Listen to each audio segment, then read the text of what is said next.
Bonjour et bienvenue dans le podcast Les Lois Naturelles. Je suis Camille Langlais, naturopathe et fondatrice de ce podcast. C'est en transformant mon hygiène de vie et particulièrement mon alimentation que j'ai découvert toute l'énergie dont mon corps disposait.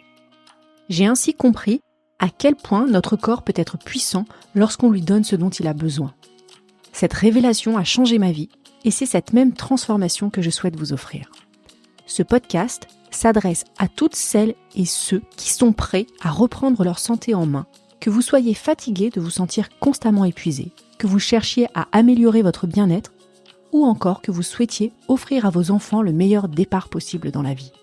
À travers des épisodes en solo ou avec des invités experts, je vous montre comment la naturopathie peut vous aider à atteindre votre plein potentiel, tant sur le plan physique que sur tous les autres plans de l'être. Et comme je suis convaincue que les meilleures habitudes se cultivent dès le plus jeune âge, je dédie une partie de mon activité aux parents soucieux d'accompagner leurs enfants, de la petite enfance à l'adolescence, vers une vie saine et équilibrée. Si vous êtes prêt à transformer votre vie ou celle de vos enfants, vous êtes au bon endroit. Si vous aimez le podcast et que vous souhaitez soutenir les lois naturelles, n'oubliez pas de laisser un avis sur votre plateforme d'écoute, 5 étoiles de préférence, ou un commentaire sur Apple Podcast. Cela m'aide énormément à faire découvrir la naturopathie au plus grand nombre. Bonne écoute!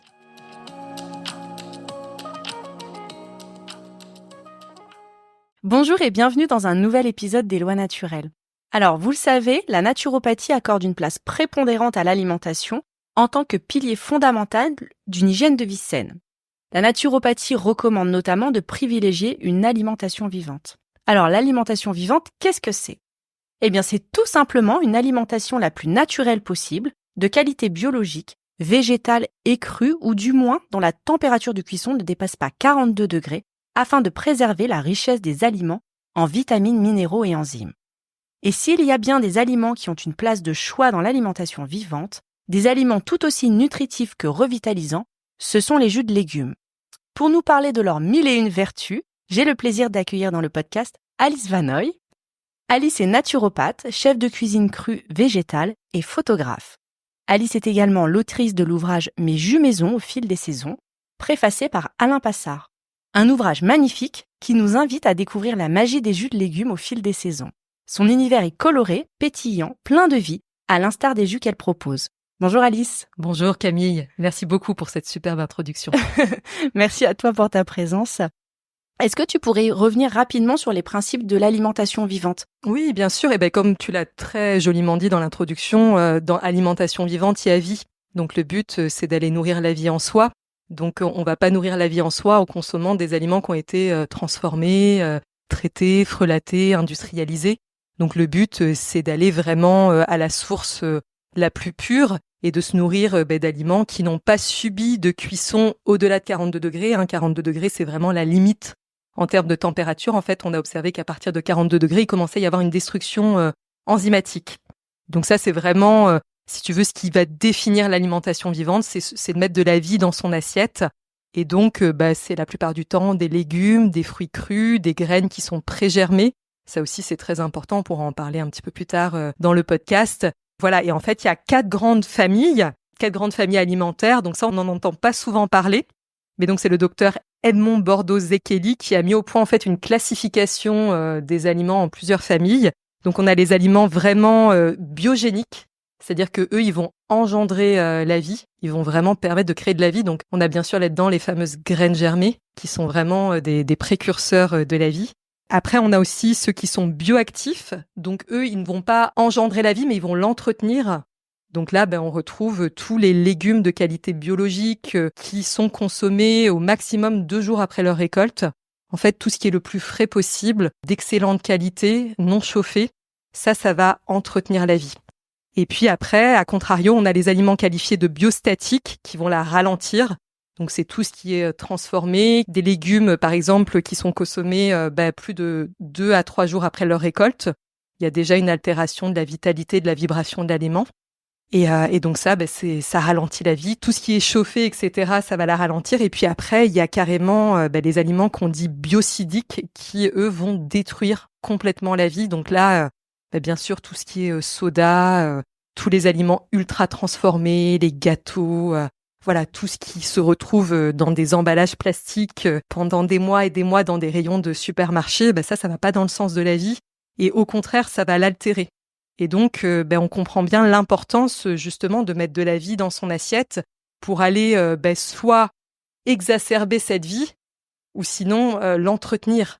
Mais si on se nourrit que d'aliments qui nous dévitalisent ou qui même complètement amenuisent nos propres réserves, parce que des aliments qui sont complètement dénaturés, ça va même nous carencer. Donc c'est carrément destructeur. D'où l'importance, voilà, d'être très précautionneux et comme on le disait en dehors de cette interview, on est vraiment les acteurs à tout niveau dans notre santé et on est les acteurs quand on va sélectionner des produits. Et c'est pour ça que j'invite énormément les gens. Je sais bien que tout le monde aujourd'hui a des emplois du temps assez surchargés, mais d'aller de temps en temps au marché, c'est génialissime parce que non seulement y a le contact humain qui malheureusement aujourd'hui se perd. Donc là, on rencontre les producteurs qui, la plupart du temps, ont récolté leurs produits la veille. Donc on a une fraîcheur qui est exceptionnelle. Et donc là, on a un produit qui vibre haut. On a un produit qui vraiment va être très très nutritif et va venir choyer la vie en nous. Et puis on a ce contact humain. Il faut pas oublier que tout est information. Quand on est en contact avec la personne, elle nous transmet une information. Et personnellement, quand je rentre chez moi avec mes beaux légumes du marché, je suis ravie d'avoir le visage du producteur dans la tête en me disant je vais manger ces beaux légumes. Et en plus, j'ai eu une belle conversation avec cette personne et ça me nourrit déjà et je sais qui est à la genèse de ce produit. Et ça, mine de rien, ça accompagne aussi toute la démarche de santé, de savoir exactement d'où viennent les produits qu'on consomme et comment ils ont été façonnés, avec quelle passion. Et juste une petite anecdote, c'est-à-dire que je pense que c'est arrivé à tout le monde parfois de voir quelqu'un qui nous inspire énormément et qui nous donne envie de consommer ses produits. Et à contrario, parfois, il y a des gens, on se dit « Waouh, j'ai pas très envie de manger ces carottes ou de ces légumes parce qu'il y a quelque chose qui ne nous inspire pas. » Et tout ça, en fait, c'est à prendre en considération aussi. J'ai fait cette petite aparté pour en revenir à la thématique de base. Mettez de la vie dans vos assiettes et donc allez le plus possible rechercher la fraîcheur. Et forcément, des pommes ultra luisantes qui restent en rayon de supermarché des mois, elles n'ont plus du tout la vitalité et l'information d'une pomme qu'on vient de cueillir à même l'arbre. J'ai enregistré un épisode avec Émilie Boriglione qui a fait l'expérience quand elle a fait des légumes lacto-fermentés. Elle a acheté un chou-fleur en supermarché, donc un gros chou-fleur qui était finalement gorgé d'eau, et un chou-fleur chez son producteur. Et en fait, le chou-fleur du supermarché a moisi, puisque du coup, son ratio avec le sel n'était pas du tout le bon, tellement le chou-fleur était gorgé d'eau. Donc tu vois, c'est vraiment la démonstration qui montre bien que ce sont pas les mêmes produits qu'on nous vend. Mais complètement, c'est très intéressant, mais d'ailleurs même gustativement, quand on est épicurien et qu'on aime les bonnes choses, on s'en rend tout de suite compte. Et d'ailleurs, c'est assez flagrant parce que parfois j'anime des ateliers culinaires et je refais découvrir des légumes un peu oubliés.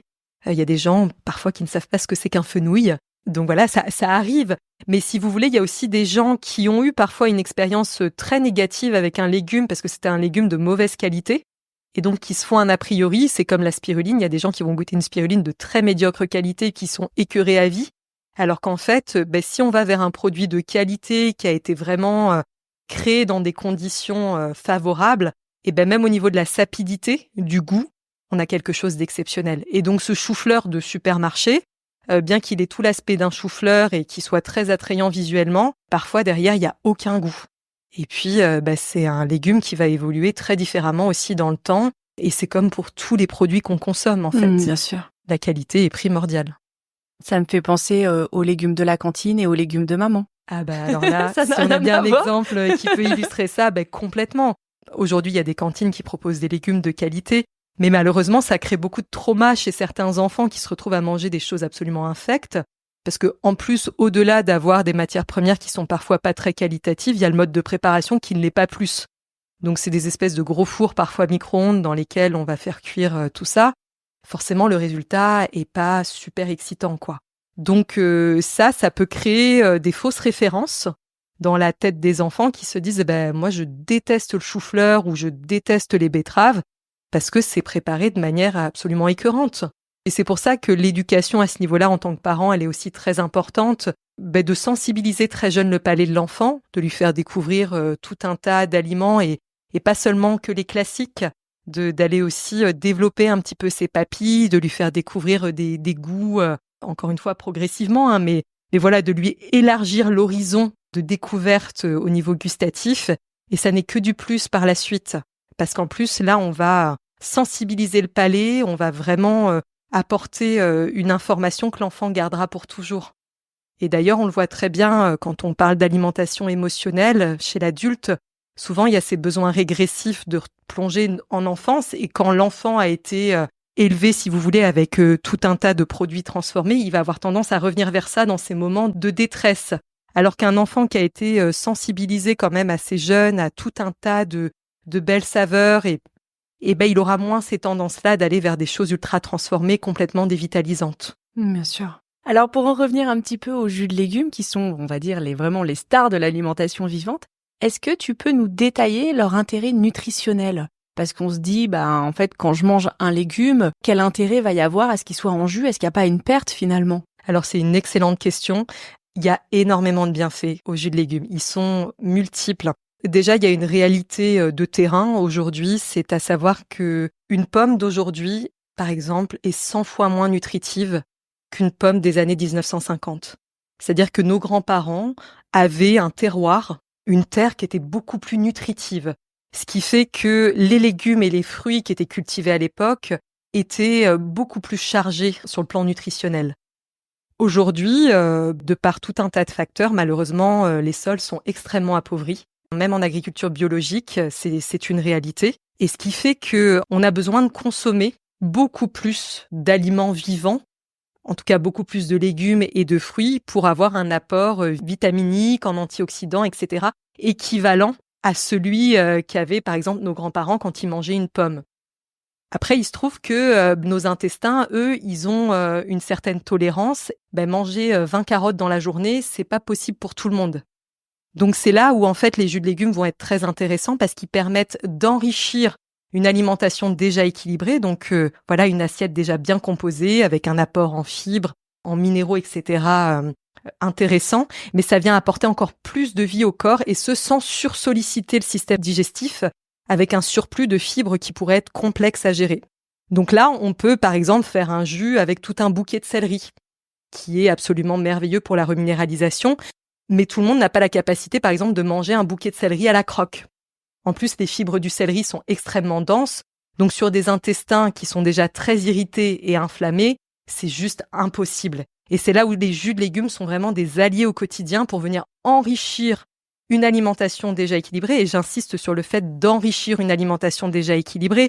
Le but, c'est pas de manger n'importe comment et de se dire, je vais boire mon petit jus de céleri et comme ça, tout va rentrer dans l'ordre. Non. Il y a vraiment du sens à mettre dans tout ça. Les jus, ça vient vraiment complémenter, enrichir à merveille des choix de vie qui sont déjà sains, d'accord ? Et donc, on apporte encore plus de vie. On va en plus rendre biodisponible énormément de nutriments parce qu'il faut savoir que lorsque le légume est consommé à la croque, en fait, les nutriments sont enfermés dans tout l'amas fibreux. Et pour imager, si vous voulez, ces propos-là, quand on fait un jus à l'extracteur, pour ceux qui ont déjà vu une réalisation de jus, on a les fibres insolubles qui vont être isolées d'un côté, et de l'autre côté, on a le jus avec les fibres solubles qui sont conservées dedans. Et donc, en fait, le travail de notre système digestif lorsqu'on mange un légume à la croque, ça va être de séparer toutes ces fibres très denses des nutriments pour pouvoir les assimiler. Donc, c'est un travail assez colossal et tout le monde n'a pas une capacité digestive remarquable pour pouvoir faire ce travail régulièrement dans la journée. Et c'est là où les jus de légumes sont très intéressants, c'est qu'il va y avoir une vraie biodisponibilité au niveau nutritionnel qui est faite, si bien que lorsqu'on mange un légume à la croque, on va assimiler 17 à 30% des nutriments dans le légume, alors que quand on fait un jus, c'est jusqu'à 70% de biodisponibilité nutritionnelle. Donc en fait, c'est carrément plus intéressant aussi à ce niveau-là. Ça ne veut pas dire qu'il ne faut plus manger des légumes à la croque. Attention, la notion d'équilibre, le but, c'est pas de partir dans un extrême, mais c'est de bien comprendre l'avantage d'ajouter ces boissons que je considère comme des élixirs de vie, ou bien même des élixirs de jouvence. On peut vraiment les appeler comme ça parce que ça leur correspond complètement. Donc voilà, c'est un vrai avantage sur le plan nutritionnel. Par ailleurs, les autres avantages, c'est assimilé quasi instantanément. C'est-à-dire que quand vous prenez un jus, quand on vient pas de manger un énorme repas parce que ça va se mélanger au bol alimentaire, mais quand on est à jeun et qu'on consomme un jus, dans les 20 minutes après l'ingestion, ça va passer quasi instantanément dans le sang. Donc en fait, il y a un gain d'énergie digestive qui est considérable, tout en profitant d'un concentré nutritionnel qui est juste exceptionnel, à savoir des enzymes, des antioxydants, des minéraux, des vitamines à foison, tout ça sans sursolliciter le système digestif. Donc on économise une grande quantité d'énergie digestive qui va, elle, pouvoir nous aider à la régénération, au nettoyage aussi de notre organisme. Donc ça, c'est très intéressant. Est-ce que tu peux préciser le rôle des enzymes ? On connaît bien les vitamines, les minéraux, tout ça, je pense que c'est clair. Mais les enzymes, je pense qu'on n'a pas forcément en tête leur rôle et à quoi elles servent. Complètement. Et en fait, c'est très simple, sans enzymes, il n'y a plus de vie. Les enzymes, ce sont des éléments indispensables à la vie. Et ce qu'il faut savoir, c'est que notre corps, ce sont des millions et des millions de réactions enzymatiques permanentes. Et d'ailleurs, la qualité et la durée de notre vie est proportionnelle à la quantité d'enzymes qu'on a dans notre corps. On peut voir ça comme tout un tas de petits êtres qui s'activent à la vie. Donc, il y a des enzymes qui vont nous servir à la digestion, il y a des enzymes qui vont nous servir à la détoxification. Alors, il y a des enzymes qui sont endogènes, c'est-à-dire qu'on a déjà présentes dans notre organisme. Et puis, il y a des enzymes qui sont exogènes, c'est-à-dire qu'on va apporter par l'alimentation. Les graines germées en regorgent, les jus de légumes en regorgent. Et c'est très important justement de comprendre l'importance des enzymes et que par une bonne hygiène de vie, on va préserver son capital enzymatique de base. Il faut savoir qu'on arrive sur Terre tous avec un capital enzymatique qui est là, qui va conditionner un petit peu aussi notre état de santé. Ce capital enzymatique, il est singulier à chaque personne. Ça va dépendre de la manière dont on est arrivé au monde, comment notre mère se nourrissait lorsqu'on était dans son ventre. Est-ce qu'on est né par voie basse? Est-ce qu'on a été allaité? Est-ce qu'on a eu le droit au colostrum, etc. Tout ça, ça va conditionner un petit peu tout l'état de notre système digestif, notre immunité et aussi notre capital enzymatique. Et l'idée, c'est au cours de notre vie de pas aller amoindrir ce capital enzymatique avec une hygiène de vie déstructurée, mais au contraire d'aller le choyer à maximum en ayant une alimentation de qualité, en vivant de manière équilibrée. Parce que plus on va aller puiser dans ce capital enzymatique, plus on va affaiblir bon nombre de réactions en interne. D'ailleurs, il y a des gens qui digèrent très très très mal parce qu'il y a des faiblesses enzymatiques très importantes. Et donc, au plus on a une alimentation qui vient nourrir la vie en nous et qui vient éviter d'aller piocher constamment dans ce capital enzymatique, parce qu'une personne qui va se nourrir que d'aliments transformés, elle va très très vite affaiblir son capital enzymatique. À l'inverse, une personne qui a une belle hygiène de vie et qui met très régulièrement de la vie dans son assiette, elle va préserver ce capital enzymatique et donc choyer sa santé sur du long terme aussi. Voilà un petit peu comment imager les enzymes, mais s'il y a bien quelque chose de primordial à retenir, c'est que ce sont des éléments indispensables à la vie. Sans enzymes, il n'y a plus de vie. Et ces enzymes, comme on le nommait précédemment, sont très sensibles à la chaleur. Ça a été montré qu'à partir de 42 degrés, une destruction enzymatique commençait à avoir lieu. Et c'est pour ça qu'en alimentation vivante, on utilise le déshydrateur, par exemple, pour déshydrater en dessous de 42 degrés lorsqu'on veut des préparations qui peuvent nous faire penser à une forme de cuisson, entre guillemets. Voilà. Merci, c'est très clair. Alors, est-ce qu'il y aurait des situations particulières où là, les jus seraient un petit peu plus indiqués? On a bien compris que c'était bénéfique pour tout le monde dans l'hygiène de vie de façon générale, mais est-ce qu'il y a des situations où ça serait particulièrement indiqué? Oui, tout à fait. Alors, je rebondis juste sur le fait que quand tu dis c'est bénéfique pour tout le monde, il y a toujours cette notion d'individualisation à prendre en considération qui est absolument fondamentale en naturopathie. C'est-à-dire qu'il y a certaines personnes qui sont complètement asthéniques, qui ont la thyroïde dans les chaussettes, les surrénales dans les chaussettes, le système glandulaire complètement à plat, et qui sont dans un état de frilosité quasi constant. Et donc, chez ces personnes-là, parfois les jus de légumes, même en minime quantité, peuvent être encore refroidissants. Ça va être très important de vraiment individualiser. Encore une fois, on doit toujours avoir ça en tête, qu'on est tous uniques. Et ce qui est bon pour quelqu'un n'est pas forcément bon pour quelqu'un d'autre. Donc, il y a des compositions de jus qui vont être plus recommandées pour certaines personnes et d'autres plus pour d'autres personnes. Donc ça, c'est très important de prendre ça en considération. Mais bien sûr que oui, les jus, en règle générale, c'est une véritable panacée. C'est très largement recommandé d'en consommer. Et donc après, pour répondre à ta question, donc tu me demandais s'il y avait des cas où c'était plus recommandé que d'autres. En effet, pour des personnes qui ont besoin déjà de retrouver une vitalité, c'est très intéressant, mais je dirais surtout pour les personnes qui ont un système digestif très inflammé. Parce qu'il y a certaines personnes, vous leur donnez un tout petit peu de crudité à manger, c'est intolérable. Parce qu'en fait, elles ont tellement malmené leur organisme, et si bien que l'intestin est dans un état d'inflammation chronique parfois, que dès qu'il y a un petit peu de cru qui arrive, c'est tout de suite, ça relance une crise inflammatoire assez importante, et ça peut être assez intolérable pour certaines personnes. Et donc là, il y a un vrai travail à faire en amont de régénération, bien sûr, et d'aller travailler sur le terrain en profondeur. Et les jus de légumes peuvent être de véritables alliés dans ce cas de figure-là pour venir quand même apporter de la vie au corps sans justement créer de situations d'inconfort chez ces personnes où énormément de choses deviennent intolérables au niveau alimentaire. Donc ça vient, si vous voulez, dans ce cas de figure, être hyper intéressant, mais ça doit être fait en complémentation aussi de tout un tas de choses à mettre en place pour rééquilibrer le terrain, rééquilibrer l'hygiène de vie, et puis nourrir la vitalité en profondeur. Est-ce que ce serait indiqué, bien sûr en complément des mesures d'hygiène de vie comme tu viens de le préciser, à des personnes qui seraient très dévitalisées ? Justement, c'est le point que j'évoquais tout à l'heure, c'est-à-dire qu'il y a dévitalisation et dévitalisation, c'est-à-dire qu'il y en a, encore une fois, quand l'asthénie est vraiment très très prononcée et que le système glandulaire est complètement HS, il faut que la personne teste par petites quantités, voir comment elle va réagir. Après, il y a des cas, la plupart des gens, malheureusement aujourd'hui, on le voit bien en naturopathie, c'est surtout des cures de revitalisation qu'on fait parce que on vit dans un monde qui est extrêmement intense, où le stress est très régulièrement présent, et c'est pas pour autant que on est dévitalisé à un point extrême. Donc on peut être faiblement déminéralisé, et dans ce cas-là, les jus de légumes, c'est absolument fabuleux. On peut être un petit peu plus aussi dévitalisé, et donc là, ce sera aussi très intéressant. Et puis, il y a certains cas de figure, encore une fois, où la frilosité est tellement présente et l'asthénie tellement grande que c'est de tester, voir comment réagit la personne, voir si elle a un état de refroidissement encore plus intense qui se prononce après la prise d'une boisson qui est généralement à température ambiante, mais il y a certaines personnes qui peuvent réagir de manière très virulente. Et puis après, tous les aliments n'ont pas la même nature. C'est-à-dire qu'en médecine chinoise, on considère qu'il y a certains aliments qui vont être beaucoup plus refroidissants que d'autres. C'est le cas du concombre, par exemple, qui va être très refroidissant. Et donc, sur un terrain où déjà la frilosité est très présente, on va éviter aussi certaines familles d'aliments, tout comme le céleri branche qui peut être très refroidissant.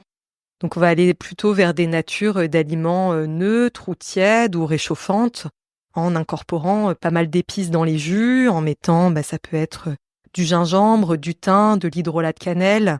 Toutes ces choses-là, ça va être très très intéressant justement pour créer des élixirs qui vont aller réchauffer l'organisme. Mais encore une fois, chaque cas est unique, et donc on ne peut pas faire de généralité.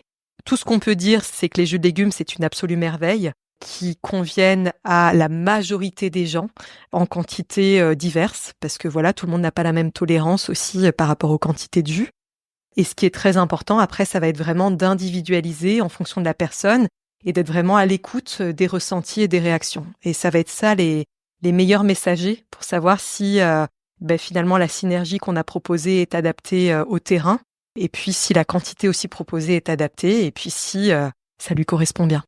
Avant qu'on passe à des questions techniques sur les jus de légumes, je voulais te demander s'il n'y avait pas un possible effet détox avec les jus de légumes. Je pense notamment à quelqu'un qui n'a pas encore fait toutes les réformes d'hygiène alimentaire, qui a encore une alimentation qui est un petit peu industrialisée. Est-ce que là, il peut pas y avoir comme un effet secondaire des jus de légumes ? Absolument, absolument, et c'est très bon signe. Et ce qu'il est important de comprendre, c'est à partir du moment où on remet de la vie dans le corps, forcément, il y a plein de choses qui se réactivent. Donc, une personne qui a eu une hygiène de vie, disons, un peu négligée pendant certaines années, avec une alimentation où la part d'aliments vivants est très faible, forcément, il peut y avoir de la stase, il peut y avoir au niveau digestif des fonctions qui sont ralenties. Et donc, dès qu'on remet un peu de vie dans tout ça, forcément, ça déménage un petit peu dans tous les sens. Et notamment pour les personnes qui n'ont jamais bu de jus vert de leur vie et qui se disent dans un élan de clarté, mon Dieu, je vais boire un bon jus vert. Il faut savoir que la chlorophylle est très dépurative. Donc la chlorophylle, c'est ce pigment vert qui sert aux végétaux à faire leur photosynthèse. C'est la seule molécule qui est capable de transformer l'énergie du soleil en énergie de vie. Et c'est une molécule qui est hautement alcalinisante, mais aussi très dépurative parce qu'elle va accélérer le péristaltisme intestinal. Donc, accélérer les contractions de l'intestin pour évacuer les déchets. Et donc, chez quelqu'un qui a déjà un intestin un peu paresseux, de par son hygiène de vie, parce que y a pas beaucoup d'éléments vivants présents au menu, et puis qui a une forme de sédentarité aussi, c'est sûr que quand on apporte un petit shot de jus vert, ça peut réactiver le transit. Il y a certains témoignages qui vont dans ce sens-là. C'est-à-dire qu'il y a certaines personnes qui voient un petit peu leur programme de la journée modifié. Mais quelque part, c'est très bon signe. C'est-à-dire que la vie se remet en marche, bien qu'elle soit toujours présente dans le corps. Hein. Mais là, on relance certaines fonctions et puis on remet aussi en circulation des choses qui étaient un petit peu stagnantes depuis un certain temps. Si ça devient un peu chronique, avec des démangeaisons, etc., parce que ça peut aussi se jouer au niveau cutané, hein, la peau est un émonctoire, tout comme les intestins. Donc il y a certaines personnes qui peuvent avoir des petites démangeaisons, ou une petite éruption cutanée, parce que on remet en circulation des toxines. Bon, ça, quand c'est ponctuel, il y a rien d'alarmant. C'est-à-dire, c'est ce qu'on appelle, comme tu disais, des crises curatives. Ça veut dire que le corps peut se libérer de ses déchets. Et il vaut mieux que ce soit à l'extérieur qu'à l'intérieur. Mais si ça devient chronique dans les réactions d'élimination toxinique, là, c'est d'aller observer s'il n'y a pas autre chose qui joue en parallèle. C'est comme une personne qui réforme un petit peu son hygiène de vie, sans pour autant la parler des jus de légumes, mais quelqu'un qui va manger plus de saison, qui va commencer à mettre une belle hygiène de vie en place, faire du sport, etc. Les émonctoires vont commencer à travailler un petit peu plus et à pouvoir sortir davantage de toxines. Et donc, forcément, parfois, on peut avoir quelques manifestations qui sont tout à fait normales. Ça peut être très léger maux de tête, une accélération du transit, une petite éruption cutanée, et ça passe très rapidement généralement. Donc surtout, ne pas se dire « ce n'est pas fait pour moi ». Absolument. Ça peut être un petit peu le mental menteur qui intervient très rapidement lorsqu'on essaye de prendre des bonnes résolutions, parce que comme tout le monde le sait, c'est très complexe de mettre en place des bonnes résolutions et c'est très facile de les perdre. C'est d'éviter de justement laisser le mental nous faire croire qu'en fait c'est trop compliqué, que non, ça nous convient pas, puis c'était même pas bon en plus. Donc non, en fait il y en a pour tous les goûts. Forcément, au début, quand on met en place une nouvelle habitude, c'est important de s'acclimater et justement de la pérenniser, cette habitude. Et on sait que les 21 premiers jours sont toujours les jours les plus challengeants parce que on a tendance à revenir dans notre zone de confort et puis un jour, on va pas avoir le temps de se faire un jus ou d'aller courir, donc on va se dire c'est bon, à quoi ça sert finalement tout ça? Il pleut. Le lendemain, il pleut pas forcément, mais on se dit je suis un peu fatiguée. En fait, il y a toujours des excuses. Mais justement, ça va être d'être plus fort que ça. Et de se rendre compte que, c'est ce qu'on disait en dehors du podcast, que la santé, c'est ce qu'on a de plus précieux. C'est chaque jour d'œuvrer dans le sens de cette santé. Et c'est comme un beau jardin, en fait, si on n'arrose pas, si on va pas porter un peu d'attention à tout ce qui fleurit, il y a un moment donné, alors il y a des plantes qui sont très résistantes et qui vont arriver à continuer leur chemin malgré tout. Mais notre corps, c'est de lui porter une attention quotidienne. Et c'est pas que le corps physique, hein. Parce que je prends aussi souvent cet exemple de quelqu'un qui se nourrit de manière irréprochable mais qui cultive des pensées très négatives. À longueur de journée, cette personne-là ne pourra jamais être en santé. En fait, la santé, c'est celle qu'on aborde en naturopathie, c'est cette approche très holistique. C'est d'aller choyer son corps physique, mais aussi d'aller choyer son esprit, ses pensées. Donc c'est de mettre du beau dans son corps, mais aussi de mettre du beau dans sa tête. Et c'est de ne pas laisser justement ces schémas d'autodestruction qui sont très présents chez certaines personnes prendre le dessus. Et il y a des périodes, bien sûr, où c'est plus compliqué que d'autres. Il y a des périodes qui sont plus propices au laisser-aller. Mais c'est d'arriver à mettre en place des rituels au quotidien qui nous permettent justement d'aller toujours dans le sens de la vie et d'œuvrer dans le sens de la santé. Et c'est des petites victoires, en fait, chaque jour. Ça peut être de manger un petit peu de crudité à chaque repas. Ça peut être d'être allé respirer 30 minutes dans un parc sans son téléphone. Tout ça, ce sont des actes qui vont dans le sens de la vie. Il y a aussi une réalité qui, je pense que tu as dû l'expérimenter, c'est que quand on goûte à la pleine santé, on s'ancre dans un cercle vertueux. C'est-à-dire qu'il n'y a pas de retour en arrière possible.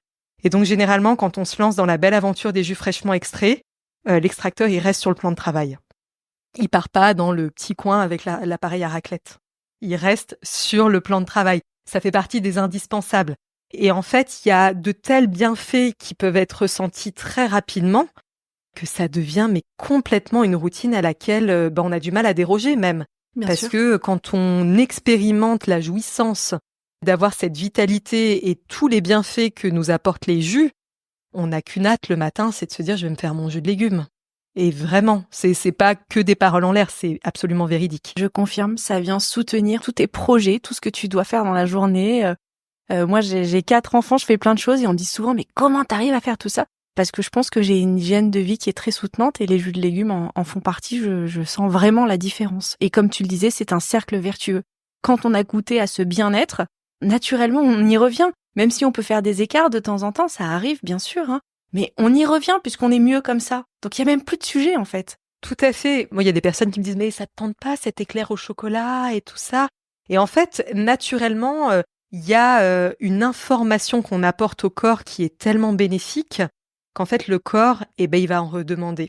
Et quand on goûte, on revient à ce qu'on disait, c'est quand on goûte à la pleine santé, c'est quelque chose qu'on va cultiver tous les jours. Et on sait comment choyer cette santé sur tous les plans. Et les élixirs de vie que sont les jus de légumes sont des alliés, mais de pointe, surtout à l'époque actuelle qu'on vit. Aujourd'hui, énormément de gens vont avoir une alimentation qu'ils considèrent équilibrée, mais qui est quand même carencée. On peut aujourd'hui avoir une assiette qui est tout à fait bien structurée, avec des légumes, des féculents, des protéines de qualité, et pour autant ne pas être complètement nourri.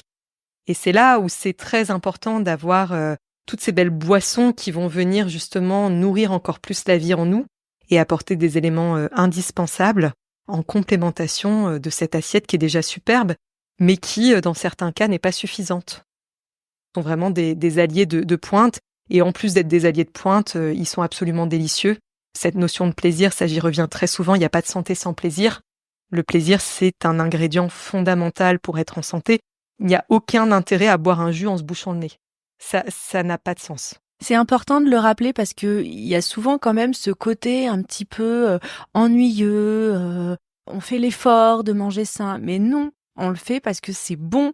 On prend du plaisir, on se sent bien. C'est pas du tout un effort, on se fait plaisir. Absolument. Et encore une fois, le plaisir est un ingrédient indispensable à la bonne santé.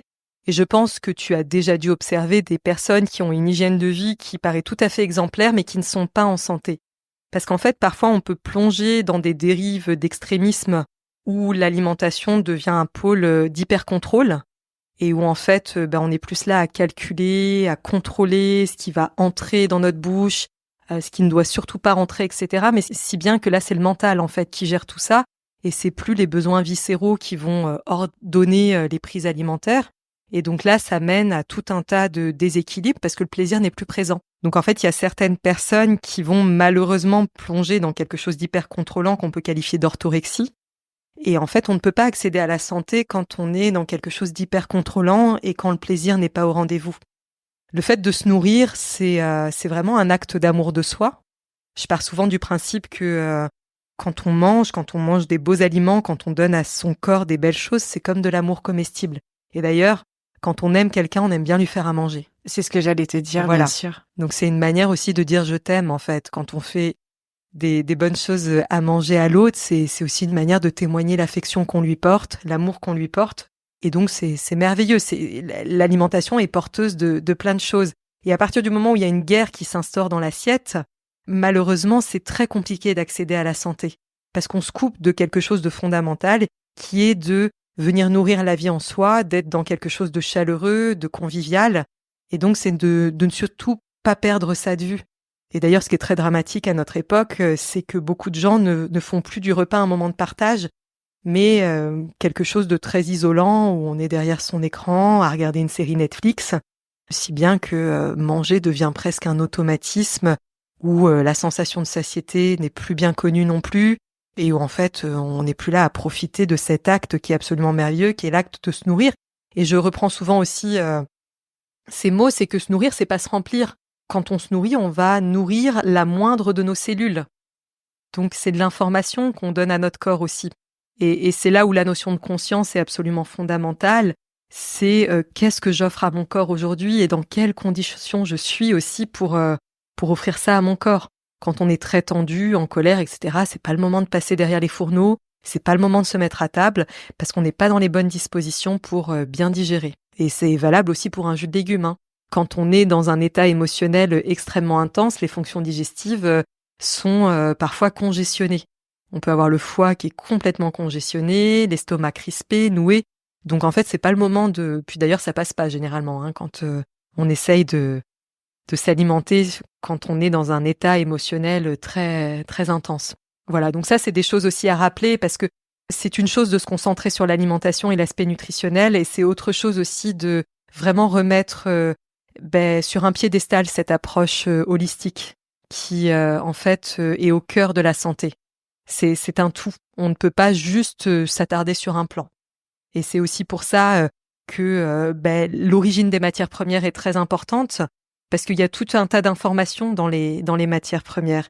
Et donc, plus on va nourrir le fait d'aller chercher des beaux produits, de les transformer le plus rapidement possible en jus, de boire, on abordera certainement ensuite les meilleures conditions pour boire un jus, mais tout ça, ça va aussi participer à la qualité du jus final. Et donc, un jus fait avec des produits de qualité médiocre, et c'est souvent l'erreur qui est faite. Parfois, il y a des personnes qui se disent « j'ai des petites carottes un peu abîmées dans mon frigo, et puis il me reste un bout de brocoli à moitié fané, je vais pouvoir faire un jus, comme ça je le gâche pas. » Oui, mais en fait, vous allez avoir un jus qui est dévitalisé. Un jus, ça se réalise avec d'excellents légumes de très très bonne qualité. On ne peut pas obtenir un élixir de vie avec des propriétés exceptionnelles, avec des légumes qui ont déjà 12 jours dans le frigo et puis qui commencent à rendre l'âme. C'est pas possible. Donc ça, c'est vraiment très important aussi de prendre conscience que la qualité des matières premières, l'origine des matières premières, la saisonnalité, bien sûr, tout ça sont des choses absolument primordiales à prendre en considération. Par quoi tu conseillerais de commencer justement pour quelqu'un qui viendrait de procéder à des réformes dans son hygiène de vie pour pas avoir un effet détox trop important? C'est d'aller vers des choses très douces. Alors toujours de respecter la saisonnalité, ça c'est absolument primordial et j'insisterai jamais assez là-dessus. Les jus de concombre en plein mois de décembre, c'est non. Malheureusement aujourd'hui, même en magasin bio, parfois on a cette constance au niveau des fruits et des légumes qui est absolument aberrante. Et donc c'est vraiment là, sous nos latitudes en France, on a la chance d'avoir 4 saisons bien définies et c'est vraiment de respecter cette saisonnalité. Et pour quelqu'un qui n'a jamais eu l'habitude de consommer des jus de légumes et qui veut se lancer dans cette belle aventure, c'est de commencer par des légumes racines plutôt doux comme la carotte, c'est superbe, le fenouil qui n'est pas un légume racine mais qui est aussi un légume extrêmement intéressant. Ça peut être superbe aussi à intégrer dans les jus de légumes. En plus, c'est un légume qui renferme des propriétés exceptionnelles parce qu'il est antispasmodique et carminatif. Donc au niveau digestif, il va venir dénouer tout un tas de tensions, éviter les ballonnements, les inconforts digestifs. Donc ça, c'est vraiment très intéressant. Qui est bien aussi quand on débute, parce qu'on a un palais qui est pas forcément très habitué à des saveurs assez intenses, on peut les qualifier comme ça. Ça peut être intéressant de mettre un petit peu de fruits. Au début, quand on commence, être sur un ratio 50% de fruits, 50% de légumes. De mettre pas mal de douceur dans ces jus pour familiariser le palais et pour pouvoir, au fur et à mesure, avoir cette habitude finalement de saveurs un petit peu méconnues qui se met en place et puis jusqu'à pouvoir aller sur des ratios plutôt 30% fruits et 70% légumes. D'accord. J'imagine qu'il y a quand même des règles à respecter, que ce soit dans la confection des jus de légumes ou au moment de les prendre, tout simplement. Complètement, en effet, il y a des choses à prendre en considération qui vont optimiser même la prise des jus. C'est bien d'avoir certaines règles en place, on peut en citer 5 à 6. Notamment, comme on le disait précédemment, en fait, un jus est exempt de fibres insolubles, donc il va être très rapidement assimilé par l'organisme. Et donc, l'intérêt, c'est d'éviter de le consommer en même temps que le bol alimentaire. Parce que si le jus est mêlé au bol alimentaire, ça va ralentir son assimilation. L'idéal, c'est de le consommer 20 à 30 minutes avant le repas ou 2 à 3 heures après. Et comme ça, on aura vraiment cet effet de shot de vitalité. D'ailleurs, c'est très palpable. Quand on prend un jus en dehors des repas, on a vraiment ce gain d'énergie quasi instantané parce qu'on a vraiment un concentré nutritionnel qui nous arrive tout droit, j'allais dire dans les veines. C'est pas exactement ça, mais en tout cas, on a vraiment une belle quantité de nutriments qui va nous être quasi instantanément profitable. Et ça, c'est vraiment génial.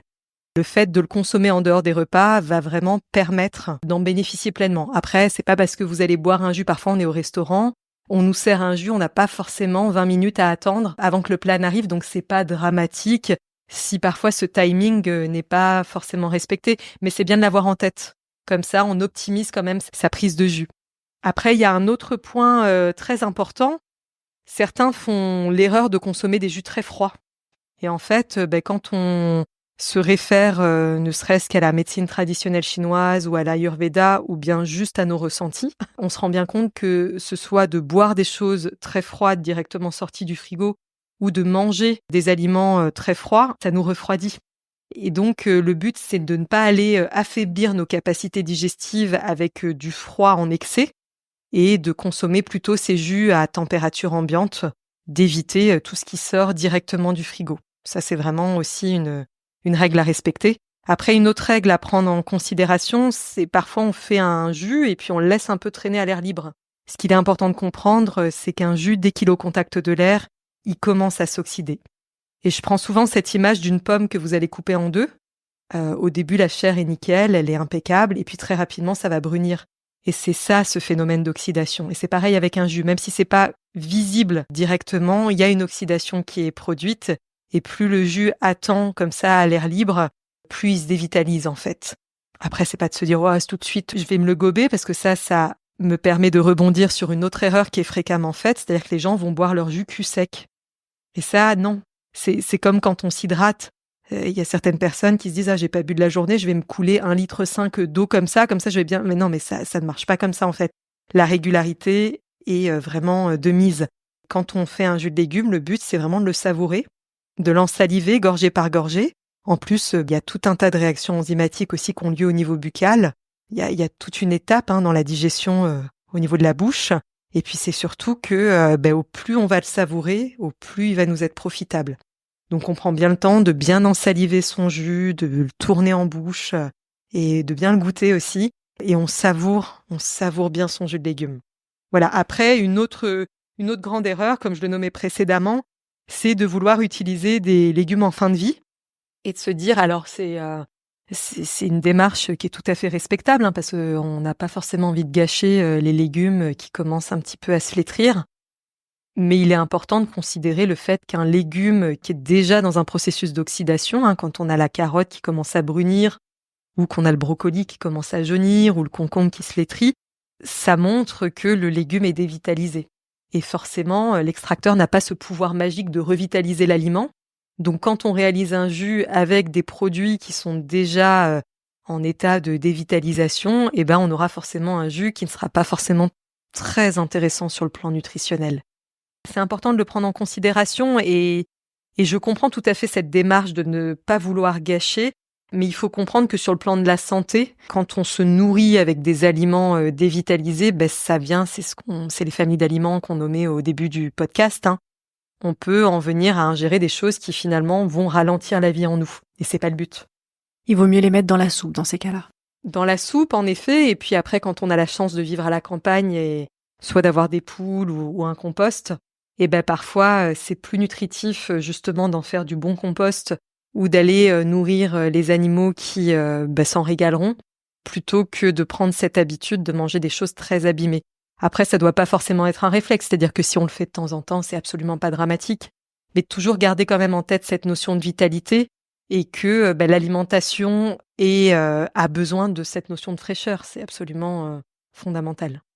Et puis après, une autre erreur qui peut être faite, mais qui est tout à fait tolérable au début, c'est de mettre surtout l'accent sur les fruits. Or, il est préférable de mettre l'accent sur les légumes et idéalement d'avoir ce ratio de 30% de fruits et 70% de légumes au sein de ces jus, bien qu'au début, c'est tout à fait OK de mettre plus de fruits dans ces jus. Et encore une fois, un jus de fruits réalisé à l'extracteur reste bien plus bénéfique nutritionnellement qu'un jus de fruits même bio en bouteille. Et d'ailleurs, je ne sais pas si toi, tu as déjà essayé de faire un jus de pomme à l'extracteur. Il est un peu trouble. Il n'a rien à voir avec un jus translucide qu'on achète dans le commerce. Donc en fait, il est de base beaucoup plus intéressant sur le plan nutritionnel. Et quand on a des enfants, ça peut être tout à fait intéressant de leur faire des bons jus de fruits de qualité avec l'extracteur. Donc encore une fois, c'est pas de se mettre la rate au courbouillon, mais de garder en tête que, vu qu'on enlève quand même une grosse partie de fibres, il y a ce sucre des fruits qui est beaucoup plus rapide et qui peut, chez certaines personnes, être problématique en forte dose parce que ça vient me faire monter le taux de sucre dans le sang. Donc c'est de garder ça en tête et de confectionner ces jus avec un bel équilibre quand même et une large partie de légumes. Qu'est-ce que tu nous recommanderais comme pour choisir son matériel, son extracteur? Alors aujourd'hui, il y a à boire et à manger sur le marché. Ce qui est très important, c'est d'aller vers des entreprises qualitatives. Je recommande grandement la fabrication coréenne. Il faut savoir que les Coréens sont vraiment les précurseurs dans la fabrication des extracteurs de jus et que les moteurs coréens sont beaucoup plus performants que les moteurs chinois dans le domaine des extracteurs de jus. Après, bien sûr, il y a toute la qualité des matières premières, de bien s'assurer qu'il n'y a absolument pas de phtalate, de bisphénol A, que c'est réalisé avec des matériaux qui sont propices à l'utilisation alimentaire. Et puis après, il y a tout un tas d'autres facteurs à prendre en considération. Déjà, c'est la fiabilité de l'entreprise, de savoir si demain on a une problématique, est-ce qu'on a un service d'après-vente de qualité? Ça, c'est très important, parce que si vous achetez une machine et puis qu'il vous arrive quelque chose et puis que vous n'avez pas d'interlocuteur pour solutionner le problème, c'est assez embêtant. Et puis, dans nos modes de vie de gens très pressés, un critère qui est absolument majeur, c'est la facilité de nettoyage. On n'a pas envie de passer 30 minutes à nettoyer un extracteur de jus. Pour la petite anecdote, j'ai commencé les jus il y a maintenant plus de 15 ans. Et puis au début, j'avais un superbe extracteur, vraiment un modèle horizontal qui prend pas mal de place avec des rouleaux broyeurs crantés, une très belle marque d'extracteur qui faisait des jus délicieux, mais qui était tellement laborieux à nettoyer. Si bien qu'en fait, j'avais cet appât du jus. Vraiment, j'avais très envie de boire des jus. Mais j'avais aussi un emploi du temps bien rythmé. Et parfois, je me disais, j'ai très envie d'un jus. Mais l'idée même de devoir faire tout le protocole de nettoyage qui était très, très laborieux, me dissuadait dans ma démarche. Et après, j'ai eu la joie immense de découvrir l'extracteur de jus Cuvings, qui est, à mes yeux, la référence mondiale. Ce sont vraiment des extracteurs très qualitatifs, à tout niveau. Donc c'est une entreprise familiale avec une fabrication coréenne depuis plus de 35 ans, une charte qualitative très poussée. Toutes les pièces détachées sont en ultème, donc c'est un matériau qui sert en aérospatial et en médecine pour faire des prothèses, garantie sans phtalate, sans bisphénol A. Le gros avantage, c'est que c'est la plus large embouchure sur le marché. Ça permet grandement de gagner du temps au niveau de la découpe. On peut parfois insérer une pomme entière quand elle n'est pas trop grosse, une orange entière épluchée aussi. Et puis surtout, au niveau du nettoyage, c'est 5 minutes top chrono. Il est peu encombrant.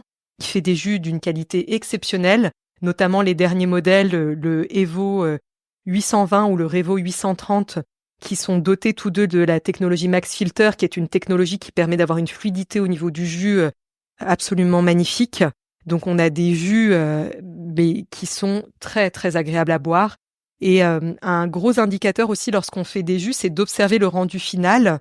Et d'ailleurs, on n'a pas parlé de la centrifugeuse, mais on pourra peut-être faire un petit encart là-dessus à un moment donné. Mais là, quand vous faites un jus avec un extracteur de jus de qualité, vous avez un jus qui est absolument homogène, qui est magnifique, qui est pas du tout déstructuré, mais qui au contraire est très harmonieux dans son aspect et dans sa texture. Alors que il y a certains extracteurs qui sont convenables, mais qui vont faire des jus de moindre qualité, où il va y avoir énormément de résidus fibreux dans le jus, et c'est pas le but. Quand on consomme un jus, justement, on veut quelque chose qui soit exempt de fibres, et en tout cas de fibres insolubles. Et puis ça me permet juste de rebondir sur la centrifugeuse, parce que l'amalgame est très souvent fait chez les personnes qui ne connaissent pas l'univers des jus. La centrifugeuse a connu ses heures de gloire.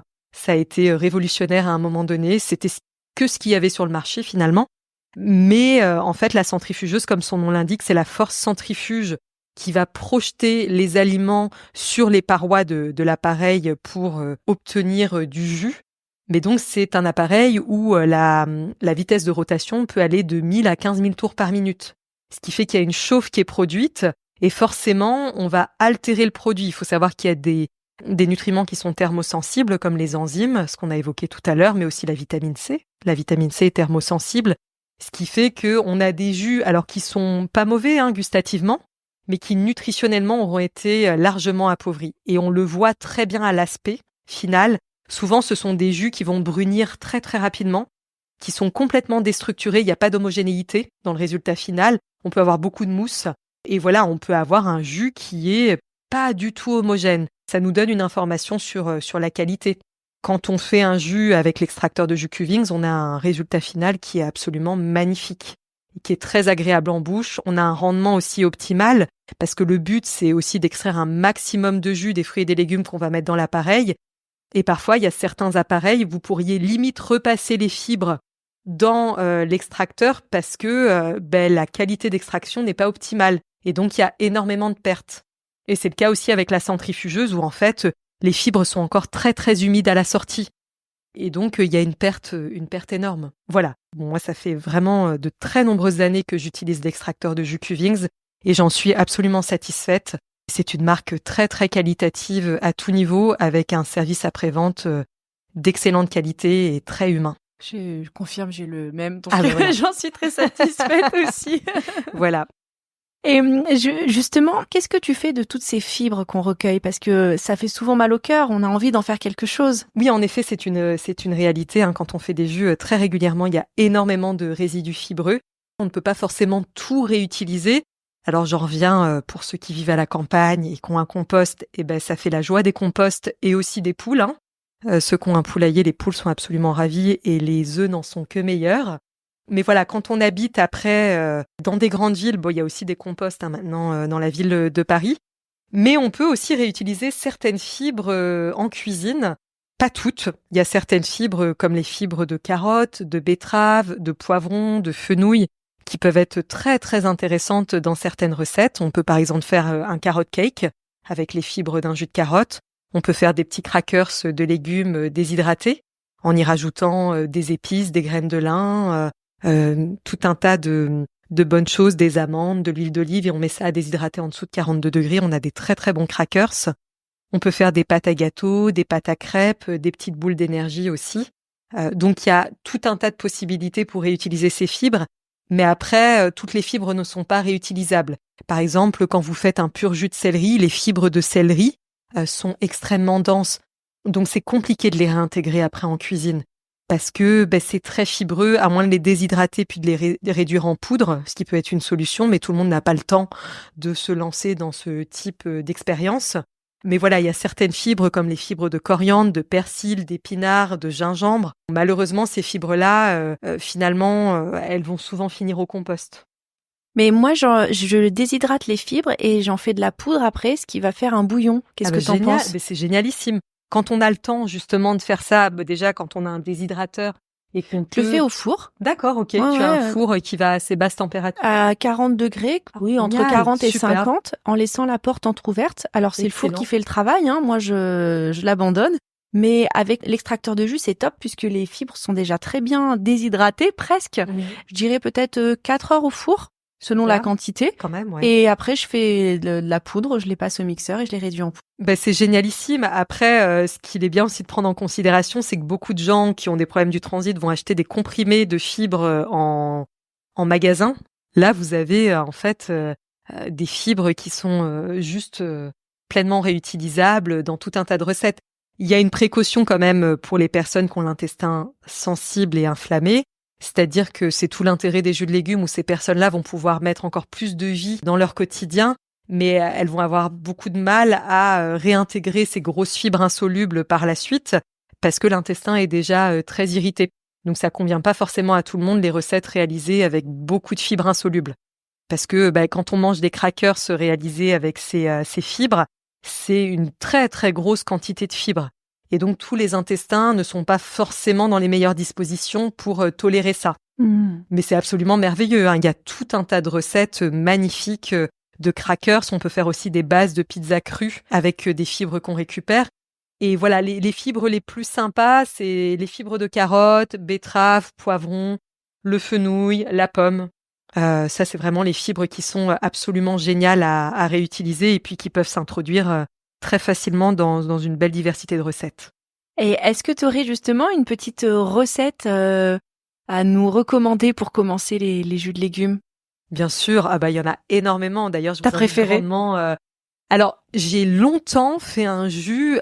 C'est un jus qui m'a suivi pendant des années. J'adorais cette synergie-là parce qu'en plus, elle peut se réaliser à différentes saisons, notamment au printemps, à l'automne.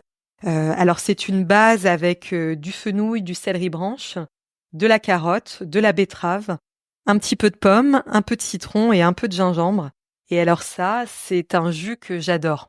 D'ailleurs, il est présent dans mon ouvrage, il s'appelle Le Purifiant. Alors, il est présent sans la pomme, mais vous pouvez tout à fait rajouter une note fruitée. Et ça, c'est vraiment un mélange que j'adore. Mais après, en fait, ce qui est absolument merveilleux quand on se lance dans l'aventure des jus fraîchement extraits, c'est que les possibilités sont infinies. Et en fonction de ses goûts, parce qu'on a tous des goûts qui nous sont propres, on va pouvoir justement ajuster la proportion, par exemple, de céleri, la proportion de fenouil, et finalement obtenir des mélanges qui vont complètement satisfaire notre palais. Mais voilà, après, pour des gens qui commencent, la carotte, c'est quand même une absolue merveille. La carotte avec un petit peu de fenouil, c'est délicieux. Un fruit qu'on considère comme un légume, mais qui botaniquement est un fruit qui peut être surprenant, c'est le poivron rouge. Le poivron rouge en jus, c'est exquis. Et poivron rouge carotte mêlé ensemble avec un petit peu de thym ou un petit peu d'origan, c'est absolument divin. Et on peut rajouter une petite pointe acidulée avec du citron, c'est délicieux. Et après, il y a tellement de recettes. Au début, ce qui est bien, c'est de ne pas faire trop complexe. Et d'ailleurs, au début de mon livre, j'ai eu à cœur de mettre des petites synergies de duo ou de trio ou de quatuor de légumes pour commencer. Et ça, c'est souvent bien de commencer par des choses très simples pour familiariser son palais. Et puis après, d'aller dans des choses plus poussées, de réinviter aussi certains légumes parfois oubliés au sein des jus, de faire aussi une belle part aux aromates, aux épices, aux hydrolats, à certains super aliments comme le pollen frais, comme la spiruline.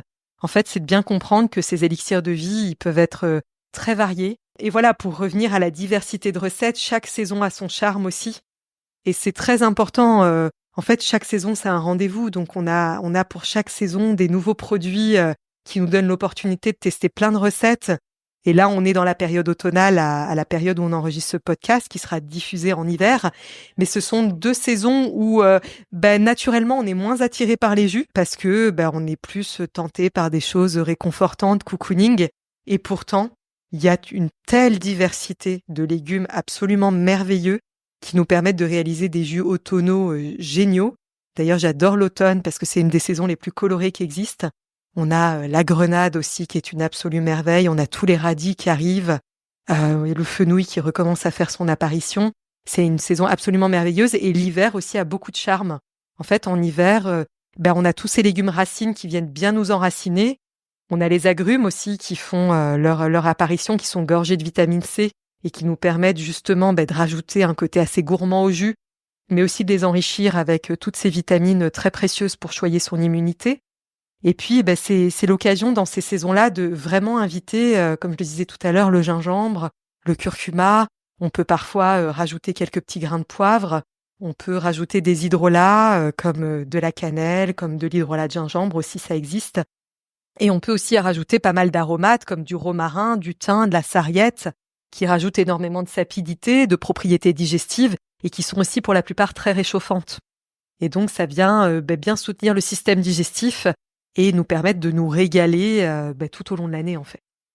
Et je me posais la question, est-ce qu'il y a des associations à respecter, type légumes plus aqueux, avec des légumes racines, des choses comme ça? Tout à fait, c'est une excellente question. Par exemple, si on veut fluidifier un mélange, c'est bien de rajouter un produit un petit peu plus aqueux.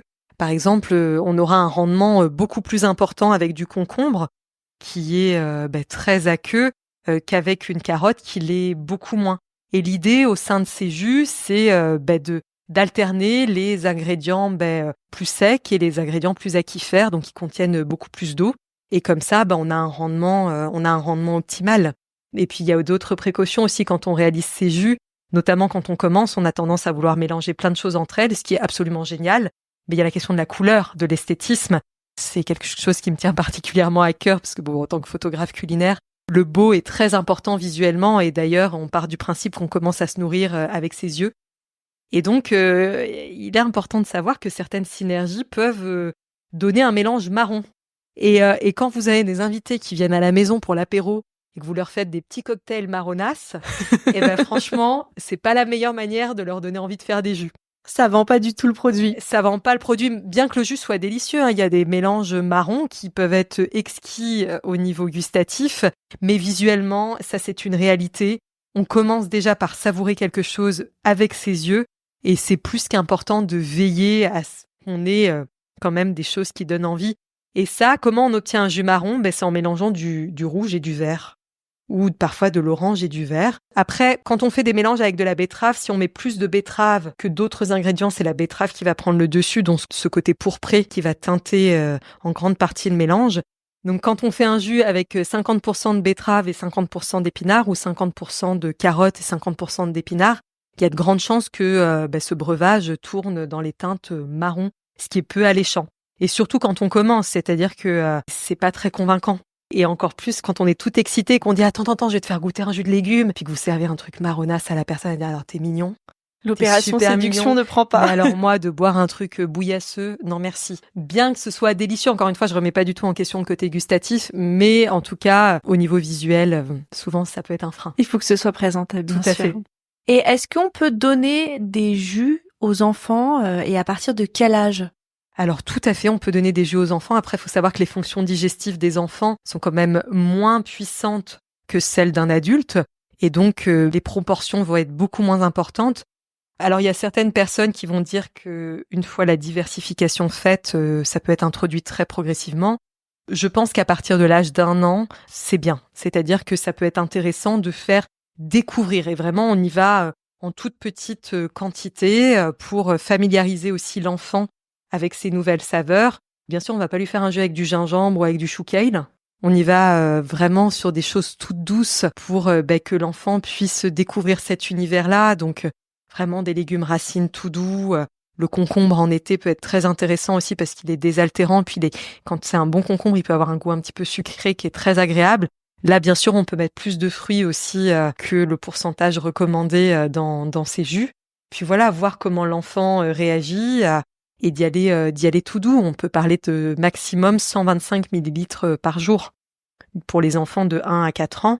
Et puis après, quand l'enfant est plus familiarisé avec toutes ces saveurs, on peut aller vers un verre à moutarde un petit peu plus important.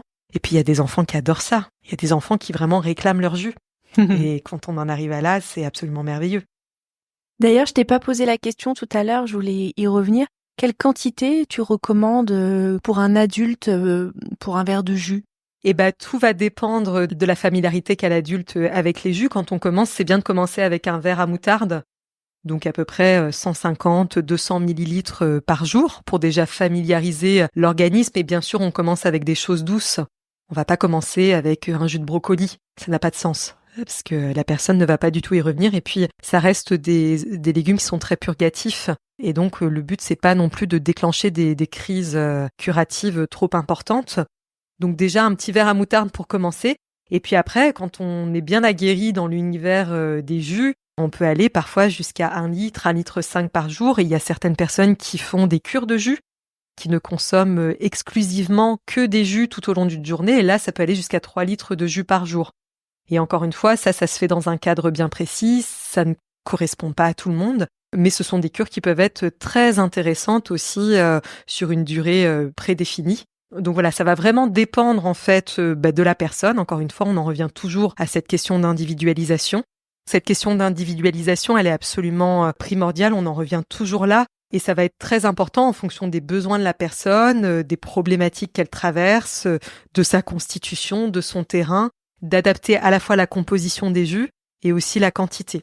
Quand les jus commencent à avoir une belle part dans notre alimentation, ce qui est génial, c'est de commencer sa journée par un jus fraîchement extrait. On peut facilement aller jusqu'à 400 millilitres le matin quand on est bien familiarisé avec les jus, même pour certains 500 millilitres, à bien savourer encore une fois et à vraiment adapter avec la saison. Et puis on peut, y en a qui boivent des jus avant chaque repas aussi. Parce que le gros avantage des jus, et ça je l'ai pas nommé là au début lors de ta première question, c'est aussi que ça va stimuler la digestion par derrière. Ça va permettre de sécréter encore plus d'enzymes digestives et donc d'accueillir au mieux le bol alimentaire par la suite et d'optimiser complètement sa digestion. D'où l'intérêt de le consommer avant le repas pour avoir en plus ce gain digestif exceptionnel. J'ai pas pensé à te poser la question tout à l'heure, mais est-ce qu'il y a des légumes qui sont interdits, c'est-à-dire qu'on ne peut pas utiliser dans un jus de légumes ? Alors, il y a certains légumes qui sont fortement déconseillés parce qu'il y a une toxicité. C'est le cas notamment des feuilles de rhubarbe de certains champignons aussi. Bon, après, je pense que peu de gens ont l'envie de se faire un jus de champignons, mais c'est bien de le nommer quand même. Mais voilà, les shiitakes et tout ça, consommés crus, il y a des substances toxiques dans les shiitakes. Les fans aussi d'aubergines, etc., ce sont des choses à proscrire de par vraiment leur teneur en solanine. Il y a le manioc aussi qu'on ne consomme pas cru en jus, mais bon voilà, sous nos latitudes, c'est moins fréquent. Mais c'est bien de nommer tout ça. Et après, il y a des aliments qui ne sont pas forcément interdits, mais qui sont pas conseillés parce que d'une part, il y a très peu de jus dans ces légumes-là. Je pense aux choux romanesco, aux choux-fleurs. Pour obtenir un verre de jus de chou-fleur, il va falloir en mettre du chou-fleur. Et puis, je pense que c'est pas forcément le jus qu'on boira avec le plus grand enthousiasme que l'on connaisse. Donc voilà, jus de chou-fleur, de chou romanesco, le jus d'aubergine. Tout ça sont des choses qu'on va éviter finalement dans l'extracteur. Non seulement parce que sur le plan gustatif, c'est pas forcément réjouissant. Et puis qu'en plus, en termes de rendement de jus, il y a absolument rien à attendre. Finalement, quand on met une aubergine dans un extracteur, on va pas avoir un résultat spectaculaire. Voilà. Il y a ces quelques produits-là. Après, il y a des aliments qui sont délicieux, mais qui vont pas être intéressants d'un point de vue du rendement. C'est le cas de la banane, de l'avocat, de la mangue. Finalement, si on introduit ces aliments dans l'extracteur de jus, on va avoir une purée. Et ça va surtout ressortir du côté fibreux. Donc en fait, c'est une grosse perte. Ce sont des ingrédients qui sont excellents en smoothie, mais au sein d'un jus qui sont peu adaptés en fait. Je recommande de toute façon ton livre avec 100 recettes qui sont toutes plus belles les unes que les autres. On a vraiment envie de tout découvrir. C'est alléchant, c'est coloré, c'est vraiment magnifique. Et puis ça donne plein d'idées pour créer ces jus et bénéficier de leurs bienfaits. Où est-ce qu'on peut retrouver ton livre ? On retrouve ce livre absolument partout, en librairie. Si vous avez des petits libraires auprès de chez vous, vous pouvez les encourager en commandant directement auprès d'eux. Après, bien sûr, il est présent à la Fnac, sur Amazon, là où chacun a l'habitude de faire ses courses. Donc voilà, vous pouvez le trouver un peu partout et je me permets aussi de rebondir sur tous les beaux compliments que tu as fait sur mon ouvrage. Merci infiniment, ça me touche énormément. Quand on fait un livre, c'est un peu comme un accouchement. C'est toujours très touchant d'offrir son travail au monde et de rendre toutes ces créations visibles aux yeux de chacun. Quand on a des très beaux retours, comme ceux que tu viens de me faire, c'est extrêmement touchant et encourageant. Donc, je te remercie infiniment pour ces mots et puis merci aussi de m'avoir laissé la parole au sein de ton magnifique podcast. Merci à toi, j'étais ravie d'avoir cet échange avec toi, vraiment passionnant. Merci beaucoup Alice. Merci Camille. Merci d'avoir écouté cet épisode.